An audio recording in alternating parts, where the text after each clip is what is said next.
जय हिंद मेरे प्यारे भाइयों। आज हम लोग यहाँ पर डिस्कस करने वाले हैं अभी हाल ही में जो एसएससी जीडी का रिजल्ट आया था, उस एसएससी जीडी के रिजल्ट में पंकज का जो सिलेक्शन है वो सीआईएसएफ की पोस्ट पर हुआ है। तो हम लोग यहाँ पर इस वीडियो में जानने वाले हैं आप लोगों के लिए कि आपके काफ़ी सारे कमेंट रहते हैं कि कितने समय से तैयारी कर रहे हो, कितने घंटे पढ़ते थे, इससे पहले कोई और एग्जाम निकाले हैं क्या आपने।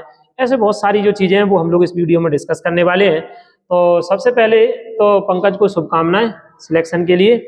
बाकी आपका जो रहता है पहले कि ये बताओ सर और कौन कौन से एग्जाम निकाले हैं। तो पंकज कौन कौन से एग्जाम और निकाले हैं? तो नमस्ते, मेरा नाम पंकज है और सबसे पहला एग्ज़ाम मेरा एसएससी जीडी से 2023 में निकला था। फिर 24 में जीडी का ही निकला, उसी टाइम पे पुलिस का भी निकला था और सीआरपीएफ ट्रेडमैन का, और बीच में एनटीपीसी का हुआ था। तो अभी सीवीटी 1 क्लियर हो गया था, सीवीटी 2 में रह गया था। और अभी एसएससी जीडी 2025 से मेरा सीआईएसएफ पोस्ट पर फाइनल सिलेक्शन हुआ है। और पहले कुछ ना कुछ मतलब मेरिट फिजिकल कहीं ना कहीं से रह जाता, और फाइनल अभी हुआ है। चलो, और कई लोगों का एक और क्वेश्चन रहता है कि ये मतलब बार बार लोग पूछते हैं कि जैसे सब्जेक्टों में अगर हम लोग बात करें तो सब्जेक्टों में मतलब कौन सा सब्जेक्ट आपको कठिन लगता था, कैसे क्या चीज़ें हुई हैं? तो सब्जेक्टों में ऐसा है कि मैथ ही कठिन लगता था पहले। तो मैथ का प्रैक्टिस प्रैक्टिस की,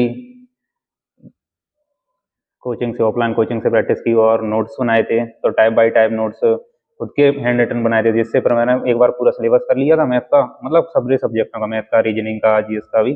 फिर खुद के नोट्स से उनसे प्रैक्टिस करता था। तो ऐसे प्रैक्टिस की बहुत, तो फिर ऐसा ईजी लगने लगा था मैथ। इस बार एसएससी जीडी में मैथ में कितने नंबर रहे, कठिन लगता था तो?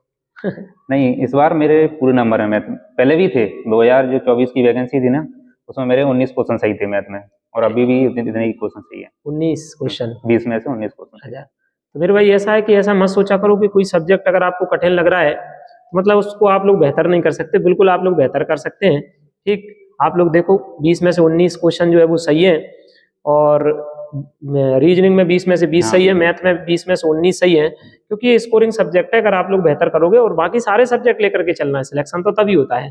दूसरा एक और क्वेश्चन लोगों का रहता है कि लगभग कितने घंटे मतलब पढ़ते थे? पढ़ाई का तो देखो ऐसा है, एक टाइम टेबल बना लिया, मतलब मिनिमम एक दिन में कम से कम 8 से 9 घंटे तो पढ़ना पड़ेगा एग्जाम के लिए, क्योंकि इतना तो पढ़ना है, कंपटीशन इतना ज़्यादा हो गया, बच्चे बहुत पढ़ रहे हैं। तो 8-9 घंटे तो पढ़ना पड़ेगा। तो एक टाइम टेबल बनाने चाहिए कि मैथ, अगर मैथ हार्ड लगता है तो मैथ का टाइम जहाँ दे दो, मतलब पूरे पूरे टाइम टेबल में से 2.5-3 घंटे मैथ को, और रीजनिंग थोड़ा ने मतलब इजी इजी तो नहीं है पर इजी जैसा ही है, तो 2 घंटे रीजनिंग को दे दो। तो ऐसे ऐसे करके टाइम बनाना पड़ेगा, 8 घंटे मिनिमम तो चाहिए चाहिए भाई। आजकल जैसे लोग बाग सोशल मीडिया का यूज कर रहे हैं और काफ़ी मतलब सोशल मीडिया में जो है लोगों का समय खराब हो जाता है। तो सोशल मीडिया का कितना क्या यूज करते थे पेपर के समय पर या पेपर से पहले? सोशल मीडिया का यूज करते थे हम, ये नहीं बोलेंगे कि हम नहीं करते थे यूज, लेकिन सोशल मीडिया का यूज करते थे, पर टाइम टाइम से। ऐसा नहीं कि मतलब तुम सोशल मीडिया लगे तो अपना टाइम टेबल का ही ध्यान भुला के हमारा सब्जेक्ट कौन से टाइम पे पढ़ना था। अब तुम्हें, अब इंस्टाग्राम पे क्या रील देख रहे हैं, तो रील एक ऐसी है कि तुम्हारे माइंड को ऐसा कर देती है, यार 2 रील बाद देख लेंगे, 2 बात बंद कर देंगे, लेकिन ऐसा होता नहीं है। तो थोड़ा कम ही यूज करो, कम ही। चलो, और ज़्यादा अगर बात करें अपन लोग, जैसे मान लो एक एग्जाम अपना निकल गया, ठीक, और दूसरा एग्जाम आना, और पहले एग्जाम में अपने सिलेक्शन में कहीं ना कहीं अपन लोग रुक जाते हैं, तो फिर वो फिर से वही मोटिवेशन कहाँ से आता है अपने को कि नहीं यार अब आगे लग जाते हैं फिर से?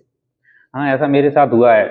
अभी 2024 की वैकेंसी में मैं फाइनल मेरिट में आउट हुआ था जीडी की में, और उसी टाइम पे मेरा फरवरी में एग्जाम था 25 का। तो उस टाइम पे मैं मतलब अंदर से टूट सा गया था कि मेरा फाइनल मेरिट से हो गया, लेकिन एक, अब क्या कर सकते हैं बताओ तुम, अपने मतलब इमोशन होने से या कुछ मतलब नेगेटिव सोचने से क्या होगा? क्या एग्जाम तो निकल नहीं जाएगा, नौकरी तो लग नहीं जाएगी, आखिर में पढ़ना तो है ही। तो ये सब फालतू की बातों पर ध्यान ना देते हुए अपनी पढ़ाई को बरकरार मतलब कंटिन्यू रखो।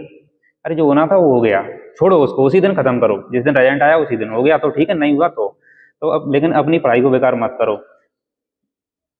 दूसरा एक और क्वेश्चन रहता है कि जैसे लोगों की स्पीड नहीं बढ़ रही है, मतलब स्पीड स्पीड नहीं बढ़ रही है, टाइम पर पेपर नहीं कर पा रहे, टेस्ट लगा रहे तो टाइम पर नहीं कर पा रहे हैं, तो इसमें क्या सलाह है कि लोग मतलब इस चीज को कर पाए बेहतर? इसका ऐसा है कि सबसे पहले तो प्रैक्टिस ज़्यादा होनी चाहिए। कोई भी सब्जेक्ट हो, चाहे मैथ हो, चाहे रीजनिंग हो, चाहे जीएस हो, प्रैक्टिस होनी चाहिए। और कम कम सब्जेक्ट वो होने चाहिए, कंटेंट कम कंटेंट होना है, और बार बार उसी को पढ़ो और प्रैक्टिस करो, प्रैक्टिस करो। तो उससे स्पीड बढ़ती है। और पेपर देने जाते हैं ना, क्या है कि देखो पढ़ते तो सब लोग हैं, पर पेपर उन्हीं का होता है जो मतलब अधिकतमों का बच्चों का पेपर होता है। तो ऐसा होता है पेपर देने में जाते हैं तो पेपर शुरू से करने बैठ जाते हैं बच्चे, शुरू से करने बैठ जाते हैं। तो मतलब क्वेश्चन आ रहा है तब भी कर रहे हैं, नहीं आ रहा तब भी कर रहे हैं। एग्जाम हॉल में सबसे ज़्यादा तो ये सिलेक्ट होना चाहिए, मतलब ये जरूरी है कि हमें कौन सा क्वेश्चन करना है और कौन सा छोड़ना है। क्योंकि अगर कोई क्वेश्चन है जो तुम्हें आ नहीं रहा फिर भी तुम उसमें लगे हो, टाइम तो उतना ही है। तो इस एक एक एक दो 4-5 सेकंड में ये देख लो कि क्वेश्चन हमसे बन रहा है या नहीं बन रहा, तो उसको स्किप कर दो। पहले पेपर में शुरू से पहले क्वेश्चन से मतलब पहले जो आ रहा है ना उसको करते जाओ, स्किप करते जाओ, कोई दिक्कत नहीं है। कम से कम वो गलत तो नहीं हो, जो हमें आ रहा है वो गलत नहीं होना चाहिए। और लोग क्या है, टाइम बोलते हैं कि टाइम मतलब टाइम मैनेजमेंट नहीं हो रहा, तो टाइम मैनेजमेंट कैसे हुआ? क्या है, उन्होंने एग्जाम खोला तो पहले से ही करने स्टार्ट हो गए। तो आ रहा है क्वेश्चन तब भी लगे हैं, नहीं आ रहा तब भी लगे हैं। तो पहले ऐसे कर लो कि एक बार में जो क्वेश्चन आ रहा है, जैसे 100 क्वेश्चन है पेपर में, तो कम से कम एक बार में 60-70 क्वेश्चन तो ऐसे आते हैं कि बनते हैं। तो देखते जाओ, मतलब करते जाओ, जो बनना है वो करो, जो बनना है जो आ रहा है हमसे वो करो, चाहे वो मैथ रीजनिंग का हो, चाहे जीएस का, चाहे मैथ कुछ रीजनिंग का हो, तो वो करते जाओ। और उसके बाद फिर हमारे पास टाइम बचता है तो उसके बाद फिर बाद में देख लो। पहले मतलब जो क्वेश्चन हमसे आ रहा है उसको करो, इससे क्या टाइम मैनेजमेंट होता है, टाइम तुम्हारा खराब नहीं होगा। अब ऐसे मान के चलो कोई क्वेश्चन है, तुमने 2 मिनट ले लिए उस क्वेश्चन में और फिर भी नहीं बना, तो तुमने कम से कम 2 क्वेश्चनों का टाइम खराब कर दिया। तो लास्ट में कुछ लोगों का टाइम बचता ही नहीं है, पीछे तो देख ही नहीं पाते कि मतलब पेपर में कौन कौन से क्वेश्चन आए क्या नहीं आए। और अधिकतर ऐसा ही होता है एग्जाम हॉल में, क्या होता है कि एग्जाम वो जो एग्जाम वाला होता है वो ऐसे ही क्वेश्चन डालता है कि आगे ऐसे डालेगा जो बच्चा फंस जाए, वो पीछे आगे क्वेश्चन सरल रहते हैं। तो कम से कम एक बार पहले पेपर पूरा देख लो, जो क्वेश्चन बनना है सरल सरल क्वेश्चन उनको करो, जो आ रहे हैं उनको करो। और एक और है लोगों का, जैसे टेस्ट वगैरह लगाते हैं तो एनालिसिस करना चाहिए या नहीं करना चाहिए, कितना मतलब एनालिसिस पर कितना ध्यान देना चाहिए? हाँ, टेस्टों का जैसे टेस्ट लगा रहे हो तुम, तो टेस्ट में ऐसा होता है, तुमने टेस्ट लगाया तो उसका एक एनालिसिस करो। एनालिसिस करने के बाद ये देखो कि हमारा मतलब कौन से सब्जेक्ट से कौन सा क्वेश्चन गलत हुआ है, तो उसको नोट करो। फिर उसको ये देखना है कि मतलब कौन से टाइप का है, कौन से चैप्टर से है। तो एक टाइप पूरी, एक क्वेश्चन गलत हो गया तो पूरी टाइप खत्म कर दो, जिससे मतलब जिससे हमें ऐसा लगना वो नहीं होना चाहिए। हाँ, मतलब उस टाइप में सुधार करना चाहिए। उस टाइप में सुधार करना चाहिए। और वो टाइप पूरा चैप्टर ही लगा दो तुम, जहाँ दिक्कत आ रही है, चाहे वो मैथ का हो चाहे जीएस का, कोई का भी हो, वहां से क्वेश्चन नोट कर लो कि हमारे एनालिसिस करने के बाद। अब कुछ लोग क्या होते हैं, बस टेस्ट दे दिया, नंबर देख लिए, नंबर कम आए यार खराब है छोड़ दो, नंबर अच्छे आए तो वैसे ही कुछ यार अच्छे नंबर आ रहे हैं कोई दिक्कत नहीं है। तो चाहे नंबर कम आए चाहे ज्यादा आए, एनालिसिस बहुत जरूरी है, टेस्ट का एनालिसिस बहुत जरूरी है। और ये देखना है कि मतलब कौन से चैप्टर से हमारा कौन सी टाइप का कौन सा क्वेश्चन गलत हो रहा है। तो बस ऐसे काम करोगे ना तो सिलेबस भी जल्दी हो जाएगा, और तुम मतलब पकड़ भी अच्छी कर लोगे कि हमारे जिस चैप्टर से जो वाला क्वेश्चन गलत हो रहा है। तो बस चलो, ऐसे ही एक और क्वेश्चन लोग बागों के द्वारा ज्यादा पूछा जाता है कि तैयारी के दौरान आपके परिवार की तरफ से मतलब और कैसा क्या हाँ, हेल्प रही, क्या रहा, मतलब ये क्वेश्चन और रहता है। तो परिवार की तरफ से तो ऐसा है कि मेरे पिताजी हैं तो वो एक किसान है, नॉर्मल फैमिली से हूँ मैं। तो हमारे पिताजी ने कोई दिक्कत नहीं, मतलब कोई ऐसा प्रेशर नहीं डाला उन्होंने मेरे पे कि मतलब तू पढ़ाई बंद कर दे या कुछ काम कर ले, मतलब ऐसा कोई प्रेशर नहीं डाला। जबकि मैं अभी पहले लगातार असफलता ही बहुत मिली है मेरे को। तो हर एग्जाम में कहीं ना कहीं एक नंबर से, कहीं मेरिट में, कोई फिजिकल में, कोई मतलब टाइपिंग में तो मैं आउट हो गया। तो मतलब मेरे घर से कोई ऐसा प्रेशर नहीं आया कि मुझे मतलब पढ़ाई बंद करना पड़े, मतलब फुल सपोर्ट रहा है।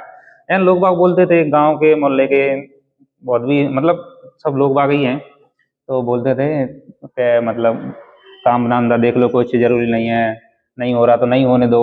पर मेरे पिताजी ने ऐसा कुछ नहीं कहा कि तुम नहीं कर सकते या नहीं होगा। तो मेरे तरफ से, फैमिली तरफ से फुल सपोर्ट रहा है।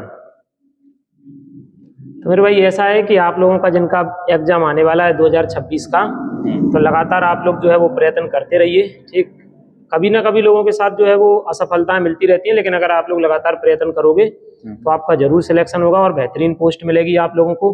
तो लगातार आप लोग प्रयत्न करते रहिए, ठीक है।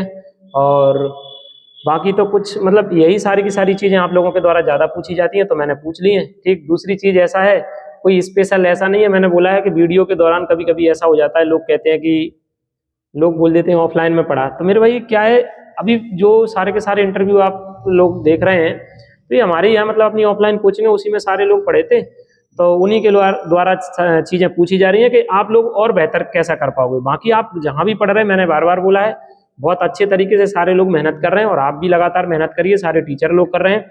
ठीक, आप लोगों का सिलेक्शन होगा, बस प्रयत्न करते रहिए और चीज़ें सही डायरेक्शन में करिए, मतलब गलत डायरेक्शन में नहीं जाना चाहिए कि पढ़ तो बहुत रहे हैं, मतलब कई लोग हैं ऐसा जैसे पढ़ बहुत रहे हैं, भयंकर पढ़ रहे हैं, लेकिन वही सिलेक्शन नहीं हो पा रहा क्योंकि डायरेक्शन नहीं है।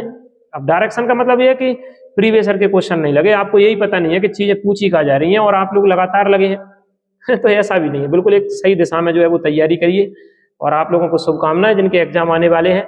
एक और है कि अभी जैसे CISF के तो ज्वाइनिंग लेटर भी मिल गए आप लोगों को, ज्वाइनिंग लेटर मिल गए।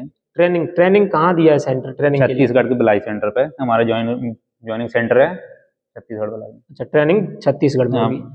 चलो ठीक है, तो आगे आने वाले एग्जामों के लिए आप लोगों के लिए शुभकामनाएं मेरे भाई। आप लोग वीडियो में जरूर कमेंट करके जा सकते हो, आगे और भी बहुत सारे लोगों के जो मतलब बहुत सारे लोगों के और सिलेक्शन हुए हैं अलग अलग गवर्नमेंट जॉब में, तो उनके और अपन लोग लगातार इंटरव्यू लेके आएंगे, क्या क्या चीज़ें और पूछना चाहिए तो आप बिल्कुल कमेंट में कर सकते हैं। तो अभी के लिए इतना, बाकी हम लोग मिलेंगे नेक्स्ट वीडियो में। जय हिंद मेरे भाई।